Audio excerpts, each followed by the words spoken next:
여러분 안녕하십니까? 세종 SMS 기자협회가 공동으로 주최한 지자체 장과의 만남의 시간에서는 지난달 초 새로 출범한 지자체장들은 과연 어떠한 정책으로 지자체를 이끌어 나갈 것이며 현재 안고 있는 지자체들의 현안 문제들을 어떻게 해결할 것인가에 대해서 알아보도록 하겠습니다. 오늘은 그 첫 번째 순서로 시정 4기를 맞이한 세종특별자치시 최민호 시장과 함께하는 시간을 마련했습니다. 최 시장님 안녕하십니까? 안녕하세요. 바쁘신데 오늘 시간 내주셔서 감사합니다. 아이고 감사합니다.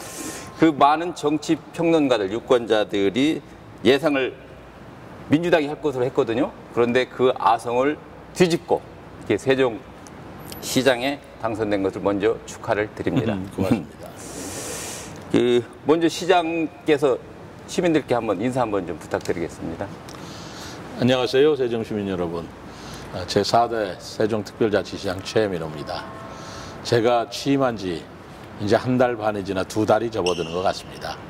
아직도 새로운 세종시의 구상에 좀 바쁘긴 합니다만 우리 시민 여러분의 적극적인 협조와 그리고 이해 속에서 무난하게 세종시장을 이끌어가고 있습니다.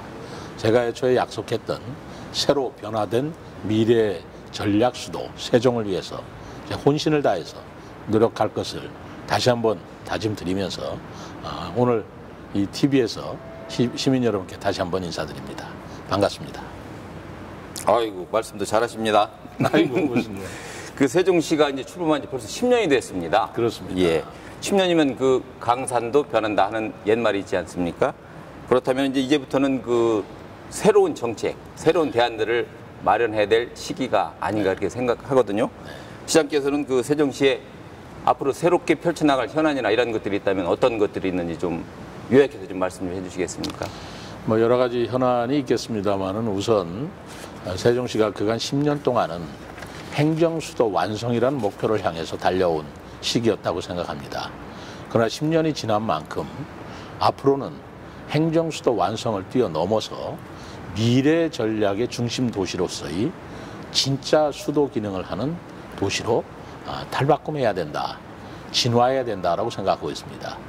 그래서 미래 전략 수도로서의 세종시를 우리가 굳건하게 자리 잡게 하기 위해서는 우선 자족 기능이 확충이 돼야 되고 그리고 교육 문제에 있어서나 또 행정 재정적 문제에 있어서도 다른 자치단체와 다른 그런 특례가 부여되는 그런 도시로서 미래를 구상하는 그런 세종시로서 우리가 발전시켜 나갈 그런 구상을 지금 가지고 있습니다.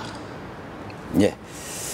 그 최근 윤석열 정부가 출범을 하면서 그 120대 국정과제를 발표하지 않았습니까? 네. 예. 그 120대 국정과제 중에서 특정 지역을 과제 목표로 제시한 곳이 유일하게 세종시였습니다. 맞습니다. 예. 그 점에 대해서 어떻게 생각하고 어떤 의미를 주고 있는지 좀 부탁드립니다. 그때 그 발표를 보고 저는 굉장히 가슴이 좀 설레었어요. 그러셨겠죠. 예. 그리고 굉장히 기뻤습니다. 예. 왜냐하면 그 윤석열 정부에서 120대 국정과제를 발표하면서 세종이라는 지역 명시를 했고요. 더더구나 행정수도라는 말을 공식적으로 사용을 했죠. 예. 그리고 대통령 집무실을 설치하겠다. 예. 그리고 국회 분원입니다마는 이전하겠다. 예. 그리고 세종시를 균형발전과 거점도시로서 균형발전의 거점도시로서 육성하겠다. 예. 또 행정적, 재정적, 특히 경찰권과 같은 새로운 특례를 부여하고 국가의 스마트 도시로서 육성하겠다라는 아주 세종 시민들이 들으신다면 굉장히 그 가슴이 설레죠. 예. 그리고 즐거운 희망을 볼 수 있는 그런 과제여서 저 또한 굉장히 기쁨과 동시에 새롭게 기대를 가지고 있습니다. 예. 그 금방 말씀하셨듯이 그 대통령 집무실을 세종시에 설치하는 계획이 잡혀 있지 않습니까? 네네. 많은 시민들이 말씀하셨듯이 좀 네. 가슴도 설레고 네. 좀 뿌듯함도 느끼시고 그럴 텐데 그 청와대와 그 발을 맞춰서 어떤 거기에 좀 같이 뭐 추진하는 그러한 계획들이 있으신가요? 지금 윤석열 정부에서는 네. 2027년경에 대통령 집무실을 여기에 설치하는 것으로 예. 이렇게 공식적으로 발표를 했습니다. 그렇죠. 예. 또 그 시기에 맞추어서 국회 분원도 이전하겠다. 네. 근데 이렇게 되면 더더구나 국회 분원 이전에 그 이전 부지가 지금 여의도의 국회 분원, 국회 우리 부지보다 예, 예. 거의 2배에 가깝게 넓은 부지예요. 예, 예. 그렇다면 오히려 이 국회 분원이라고 하지만 네네. 우리 그 대한민국의 상징인 국회가 세종시에 또 정체성을 나타내는 그런 건물이 들어설 수 있을 것 같아요. 그럼요. 예. 더더구나 대통령 집무실이 지금 청와대가 네네. 없어지고 예. 지금 용산 대통령 집무실을 사용하고 있지 않습니까? 그렇죠. 예. 그런 국방부 건물이었는데 네네. 새롭게 청와대 집무실을 여기서 건설이 된다면 예, 예. 또 하나의 또 우리 도시의 중요한 그런 시설로서 자리 잡게 되겠죠. 예, 예. 우리 시민들의 기대가 큽니다. 예. 한마디로 그 명실상부 말만이 아니라 정말 그 행정 특별 도시가 되는 거겠죠. 그렇습니다. 예, 예. 그리고 좀 뭐 좋은 일이 있었던 것으로 알고 있습니다. 그 뭐 출범 초기에 매니페스토 약속 대상 뭐 수상이라는 그 호재가 있었던 것으로 네. 알고 있거든요. 네. 매니페스토 약속 대상 굉장히 어렵습니다. 아이고, 그 자치단체장들이 굉장히 부담스러워하는. 그런 겁니까? 좀 설명 좀 부탁드리겠습니다. 그 매니페스토라고 하는 것은 이제 자치단체장들이 네네. 공약을 걸지 않습니까? 예. 선거 전에. 예. 그 공약을 걸고 그 공약대로 얼마나 이행하고 있는가. 예. 그것을 점검하고 평가하는 그런 평가예요. 예. 근데 이번에 매니페스토 그 약속 대상에서 예. 제가 지방선거 부분의 선거 공보 분야. 그래서 최우수상을 받았습니다. 아이고 축하드립니다. 그 내용은 좀 쑥스럽긴 합니다만 네네. 우선 지방선거로서의 공약 내용이 굉장히 짜임새가 있다. 예. 그리고 그 내용도 상당히 그 설득력이 있고 신뢰성이 있다. 그리고 그거를 시민들한테 잘 설명을 했다. 뭐 그런 내용으로 아마 전국 자치단체 중에서 제가 제일 잘했다고 이렇게 평가를 받은 것 같습니다. 예. 네. 감사하게 생각하고 예. 그 공식적인 약속인데 네. 이게 늘 빌공짜 공약이 되는데 네. 그것이 정말로 공식적인 약속이 되는가 안 되는가를 유심히 지켜보겠다. 네. 이제 뭐 그런 얘기겠죠? 이거 부담스럽습니다. 예, 예. 다시 한번 축하드리고요. 감사합니다. 예. 근데 이제 또 세종시가 안고 있는 좀 문제도 없지 않아 있습니다. 네. 그 지난해 그 문재인 정부 때 부동산 가격이 워낙 상승하다 보니까 그 대도시들을 그 부동산 규제 지역으로 지정을 했지 않습니까? 그런데 이제 또 최근 들어서 떨어지니까 거의 그때 당시 규제 지역으로 했던 곳을 다 해제를 했습니다. 네. 그런데 유일하게 세종시만 규제가 안 된 것으로 알고 있거든요. 네. 주민들이라든가 시민들 그 불만도 좀 있고 불안도 좀 있을 것 같은데 뭐 거기에 대한 어떤 대책 같은 걸 좀 가지고 계신가 싶네요. 뭐 우리 시민들께서 그런 뭐 불편함 내지는 불만을 가지고 계시는 건 저는 당연한 거라고 생각합니다. 예. 왜냐하면요, 세종시가 한때 굉장히 집값이 상승했던 건 사실이지만 그렇죠.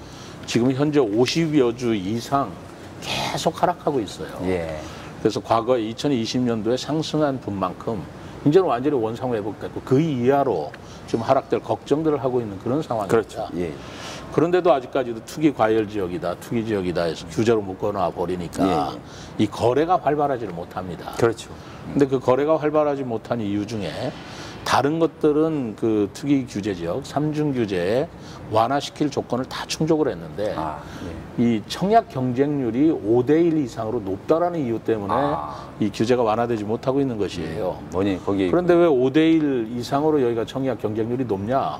그럼 너무나 당연하게도 세종시는 지역 주민들이 청약하는 거 말고 전 국민들이 다 청약을 할 수 있도록 돼 있습니다. 전국적 호재가 있으니까. 예, 그러면 세종시에 아파트가 나오면 전 국민이 다 청약을 할 수 있도록 터놓으니까 당연히 경쟁률이 높을 수밖에 없고 제가 생각할 때는 이런 상황이라면 5대1로 떨어질 가능성이 아주 적죠.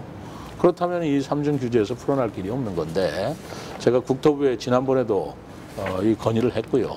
이번에 다시 건의를 하려고 합니다.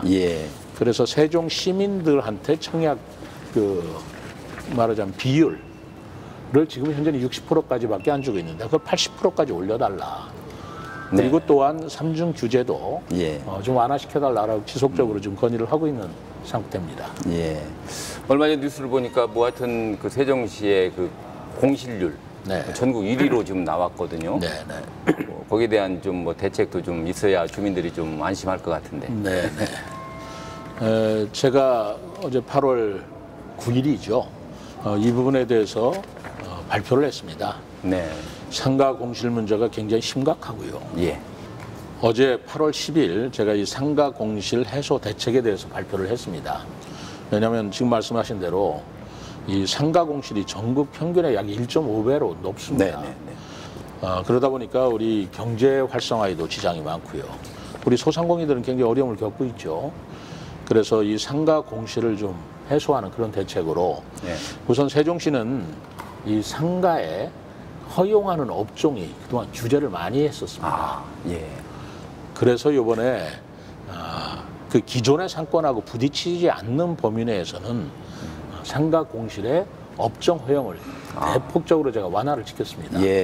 그럼으로써 이게 BRT 상가라든가 수변 상가에서는 이제까지는 업종이 들어오지 못했던 그런 상가들도 그런 업종들도 입주할 수 있도록 풀었고요. 그리고 또한 그 아파트 상가가 사실은 장사가 좀 잘 되지 않겠습니까? 그러죠. 아파트 상가를 좀 규모를 축소해서 기존 상권에 있는 상가가 좀 경기가 좀 활성화될 수 있도록 그런 규제도 그거는 좀 규제를 강화시켰고 뭐 이런 여러 가지 조치를 했고 더더구나 우리 세종시 청사가 와 보시면 좋겠지만 세종시가 점점 커지는 바람에 지금 청사가 상당히 부족합니다. 그래서 그동안에 그 세종시 청사 별관을 신축하는 그런 계획을 쭉 추진해 왔는데 그러다 보면은 이제 상가 공실 문제가 또 어려워질 수가 있죠.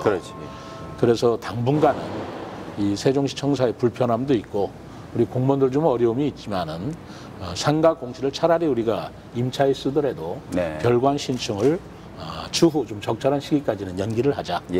그리고 거기에 따른 예산을 좀 절감하는 예산으로 우리 경제 활성화에 활용을 하자라는 발표를 8월 10일 날 했습니다. 그러셨군요. 어쨌든 그 세종시가 이제 명실상부 행정특별자치시로 이제 발돋움하면서 뭐 외부에서 많이 지금 뭐 찾아오는 분들도 많이 계시고 그러다 보니까 어떤 도로의 한계성 때문에 정말로 주변에 많은 도로들이 생기고는 있습니다. 그런데도 아직도 그 접근성이 좀 사실 대전에서 여기 오는 것도 상당히 가까우면서도 먼 배가 세종이라고 저는 느끼거든요. 그러셨죠. 그래서 그런 뭐 어떤 좀 대책 좀 가지고 계신가 싶네요. 일단 도로 자체가 좀 좁게 설계되어 있는 것은 뭐 솔직한 사실입니다. 그렇지만 도로를 지금 넓힐 수는 없고 대중교통 수단을 활용하는 것보다 대체로 자가용을 이용하는 분들이 많으세요. 그래서 자가용 이용을 좀 자제하고 대중교통 위주의 어떤 교통 편의를 보는 그런 방안을 획기적으로 좀 마련을 해야 되는데 저는 그걸 시내버스 요금을 무료화하는 방안을 검토하겠다. 이렇게 했습니다만 대단히 획기적이고 도전적인 과제입니다만 그렇게 해서라도 좀 교통 문제를 해소하고요. 두 번째는 철도를 건설해야 된다. 그래서 충청권 광역철도라 해서 대전에서 세종, 조치원 그리고 오송을 거쳐 청주공항까지 이르는 그 제4차 국가철도망 계획이 국가계획으로 확정은 됐습니다만 조속하게 착공이 될 수 있도록 좀 촉구를 하고 있고 그거는 충청권 4개 시도지사가 함께 협업을 하고 있습니다. 동시에 우리 세종시는 안타깝게도 이 행정수도임에도 불구하고 KTX 역사가 없습니다. 물론 오송역이 있다고 하지만 뭐 그것이 충청북도 관내에 있는 것이기 때문에 세종 시민들은 정부 청사에 가까운 세종시 KTX 역사 설치하기를 굉장히 바라고 있습니다. 저도 이 세종역을 꼭 설치해야 된다라고 생각을 가지고 있고 세종역을 설치하는 데 좀 시간이 걸린다면 지금 현재 조치원역에 KTX가 다니고 있는데 다니고 있는 KTX라도 정차 좀 해달라. 그래서 둘 중에 뭐 하나라도 KTX 역사가 우리 KTX가 다니는 그런 교통 편의를 우리 시민들이 좀 누리게 하는 게 좋겠다. 그래서 열심히 지금 국토부하고 협의를 하고 있습니다. 뭐 참 좋은 말씀 많이 들었습니다. 어느덧 뭐 좋은 말씀 듣다 보니까 시간이 좀 된 것 같은데 그 시장께서는 뭐 제가 알기로는 누누이 경제시장, 문화시장으로 나는 좀 모든 그 세종 시민들에게 각인이 됐으면 싶다 하는 말씀을 자주 하셨거든요. 그래서 그 어차피 이제 임기가 끝나는 4년 뒤면 민선 8기가 마무리되는 뭐 그런 시기 아니겠습니까? 세종 시민들이 어떠한 시장으로 우리 시장님을 기억하고 할 수 있을까? 거기에 대해서 좀 말씀해 주시죠. 저는 그 제4대 세종시장의 그 모토라고 그럴까요? 슬로건의 하나로 풍요로운 삶, 품격 있는 세종이라는 구호를 만들었어요. 우선은 우리가 인간 생활을 할 때 경제적인 풍요가 일차적으로 중요합니다. 그렇죠. 뭐 풍요 속에서 우리가 여유도 생기는 거 아니겠습니까? 네, 네. 지금 우리나라가 예전에 정말 빈곤 최빈국에서 지금 뭐 세계 제10대 경제 대국까지 발전을 했는데 그렇죠. 예. 그렇지만 아직도 요즘에 경제 문제가 굉장히 어렵죠. 그래서 일단 경제를 좀 풍요롭게 하는 게 중요하다라고 생각을 했고요. 경제적으로 좀 풍요로워졌을 때 우리 인간이 추구해야 될 것은 저는 품격이라고 생각을 하고 있습니다. 정신적인 여유도 있고요. 네. 교양, 매너, 지성 이런 것들을 갖춘 그런 시민들, 그것이 정말 세종시가 행정수도로서의 시민의 모습이 아닌가 생각을 하는데, 그러한 시민들의 품격을 갖추게 하기 위해서 문화예술이 굉장히 필수적이라고 생각을 하고 그렇죠. 있습니다. 예. 그래서 경제로 시작을 해서 풍요로운 삶을 누리게 하는데 저의 역량을 기울이지만, 종국에서는 품격 있는 인간의 삶, 네. 품격 있는 시민의 삶을 추구했던 그런 시장으로 기억되고 싶다는 말씀이었습니다. 그렇죠. 이제 세종시가 뭐 참 겉으로는 굉장히 발전을 많이 합니다. 그런데 이제 거기에 뒷받침할 수 있는 문화, 그죠? 이제 그런 것들이 함께 어우러지는 그런 시를 만드시겠다, 그런 말씀이시죠? 그렇습니다. 예, 예. 어쨌든 뭐 많은 시간 감사드리고 끝으로 뭐 이제 끝이니까 한번 좀 클로징 멘트 네. 해주시죠. 우리 세종 시민 여러분들께서는 그 제4기 시정을 맞이해서 새로운 국정과제에도 표현이 되어 있습니다만은 새로운 세종의 모습을 향해 큰 그림을 그리고 있는 새로운 시장의 모습을 좀 기대해 보실 것이라고 생각합니다. 뭐 경제, 문화 이런 것도 중요하지만 행정 수도를 넘어서서 미래 전략적인 기능을 하는 수도로서, 특히 미래는 젊은이들의 세계 아니겠습니까? 그렇죠. 이 세종시에 가장 많이 살고 있는 청년 젊은이들이 바로 세종시에서 새로운 삶의 미래를 꿈꾸는 그런 삶을 살 수 있도록 제가 최선을 노력을 다하겠습니다. 저의 또 하나의 구호가 창조와 도전의 미래 전략 수도 세종이 하나 있고요. 그 다음에 풍요로운 삶, 품격 있는 세종이 두 번째고요. 바로 그런 미래를 꿈꾸는 젊은이들을 위해서 세종이 미래다라는 구호를 제가 제창하고 네, 있습니다. 아, 멋있습니다. 많이 기대해 주시기를 바랍니다. 세종이 미래다. 아이고, 괜찮습니다. 감사합니다. 예. 하여튼 오늘 바쁘신 와중에 이렇게 시간 내셔서 고맙습니다. 고맙습니다. 예. 네. 세종 SNS 공동기자협회가 주최한 지자체 장과의 만남의 시간. 오늘은 그 첫 번째 순서로 세종특별자치시 최민호 시장과 함께하는 시간을 가져봤습니다. 저는 홍충기였습니다. 감사합니다.